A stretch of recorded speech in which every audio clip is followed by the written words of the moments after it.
ये आकाशवाणी गोरखपुर है। अब आप सुषमा श्रीवास्तव से क्षेत्रीय समाचार सुनिए। प्रदेश में कोविड जांच के लिए ब्लॉक स्तर पर जांच प्रयोगशालाएं बनाई जाएंगी और केंद्र सरकार इस परियोजना के लिए मदद करेगी।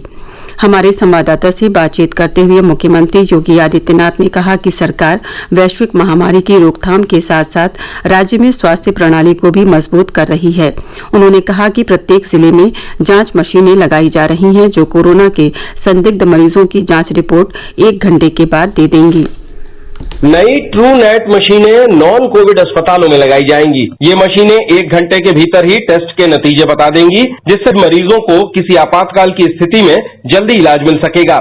आकाशवाणी से बातचीत करते हुए प्रदेश के मुख्यमंत्री योगी आदित्यनाथ ने कहा कि केंद्र सरकार हर मोर्चे पर उत्तर प्रदेश सरकार की मदद कर रही है। हमें टेस्टिंग लैब की स्थापना हो या फिर कोविड हॉस्पिटल की सुविधाओं को स्ट्रेंथनिंग करने की, भारत सरकार ने भरपूर मदद की है। भारत सरकार ने हर विकास खंड स्तर पर, जनपद स्तर पर टेस्टिंग लैब स्थापित करने के लिए भी सहयोग करने की बात की है। हमारे पास पहले 1 लैब नहीं थी, आज 24 गवर्नमेंट की और 6 प्राइवेट लैब स्थापित हो चुकी है। योगी आदित्यनाथ ने कहा कि राज्य सरकार ने अब तक 3,15,000 से ज्यादा परीक्षण किए हैं और अभी प्रदेश की 30 लैब में 10,000 परीक्षण प्रतिदिन किए जा रहे हैं।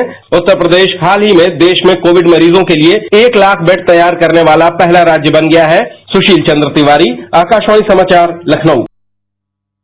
मुख्यमंत्री योगी आदित्यनाथ ने प्रदेश में कोरोना संक्रमण से अधिक प्रभावित जिलों में विशेष ध्यान देते हुए चिकित्सा सुविधाओं को और बेहतर बनाने के निर्देश दिए हैं। ये जिले हैं गौतम बुद्ध नगर, कानपुर, आगरा, सहारनपुर, अलीगढ़, मुरादाबाद, मेरठ, फिरोजाबाद और बुलंदशहर। मुख्यमंत्री ने राज्य में कोविड जांच क्षमता को बढ़ाकर प्रतिदिन 15,000 करने के भी निर्देश दिए।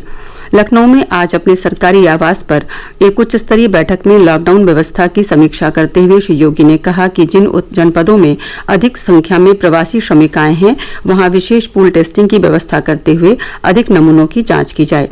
मुख्यमंत्री ने प्रदेश में 8 जून से अनलॉक व्यवस्था के तहत शुरू की जाने वाली गतिविधियों को केंद्र सरकार के दिशा निर्देशों के अनुसार संचालित कराए जाने के भी निर्देश दिए।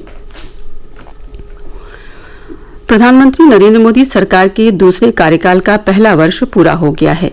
इस 1 वर्ष के दौरान सरकार ने लोगों को सस्ती और गुणवत्तापूर्ण स्वास्थ्य सेवा मुहैया कराने के लिए कई कदम उठाए। कोरोना वायरस के प्रसार को रोकने के लिए भी कई उपाय किए गए। कुछ महीनों के भीतर ही भारत ने प्रतिदिन 2 लाख पीपीई किट और N95 मास्क बनाने की तकनीक और विनिर्माण क्षमताओं का विकास कर लिया है। भारत ने कोविड जांच सुविधाओं में भी वृद्धि की है और अब देश में प्रतिदिन 1 लाख से अधिक कोरोना वायरस के नमूनों का परीक्षण किया जा रहा है। सरकार ने कोरोना महामारी से निपटने के लिए आवश्यक उपकरणों और सामग्री को विकसित करने के लिए स्वदेशी विनिर्माणकर्ताओं को बढ़ावा दिया है। सरकार ने देश में स्वास्थ्य ढांचे के निर्माण के लिए 15,000 करोड़ रुपए प्रदान करने की भी घोषणा की है। आयुष्मान भारत प्रधानमंत्री जन आरोग्य योजना के तहत 1 करोड़ से अधिक लोगों का उपचार किया जा चुका है। केंद्रीय पर्यावरण और वन मंत्री प्रकाश जावड़ेकर ने कहा कि केरल में एक गर्भवती हथिनी की हत्या में शामिल लोगों के खिलाफ कड़ी कार्रवाई की जाएगी। श्री जावड़ेकर ने कहा कि पशुओं को भोजन के साथ पटाखे देना भारतीय संस्कृति का हिस्सा नहीं है। उच्चतम न्यायालय ने उत्तर प्रदेश, दिल्ली और हरियाणा सरकारों को निर्देश दिया है कि वे राष्ट्रीय राजधानी क्षेत्र में यातायात के बारे में एक समान नीति अपनाएं। न्यायालय इस क्षेत्र में लोगों को आवाजाही में आ रही समस्याओं के बारे में एक याचिका पर सुनवाई कर रहा है। शीर्ष न्यायालय ने तीनों राज्य सरकारों को निर्देश दिया है कि वे 1 सप्ताह के भीतर एक समान नीति तैयार करके उसे एक वेब पोर्टल पर डालें ताकि राष्ट्रीय राजधानी क्षेत्र में लोगों के आवागमन को सुगम बनाया जा सके। देश में कोविड-19 रोगियों के स्वस्थ होने की दर 47.99% हो गई है। कुल 1,04,107 रोगी अब तक ठीक हो चुके हैं। स्वास्थ्य और परिवार कल्याण मंत्रालय के अधिकारी ने बताया है कि पिछले 24 घंटों के दौरान 3,804 रोगी स्वस्थ हुए हैं। 9,304 लोगों में संक्रमण के बाद संक्रमित लोगों की संख्या 2,16,919 हो गई है। एक दिन में सबसे ज्यादा मामले आए हैं। कुल मृतकों की संख्या 6,075 हो गई है।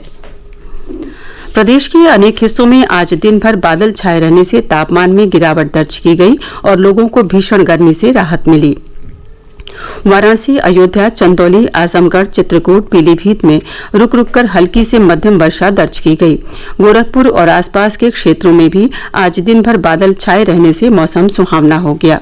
मौसम विभाग ने अगले 2 दिनों के दौरान हल्की से मध्यम वर्षा का अनुमान जताया है। इसके साथ ही क्षेत्रीय समाचारों का ये बुलेटिन समाप्त हुआ। नमस्कार।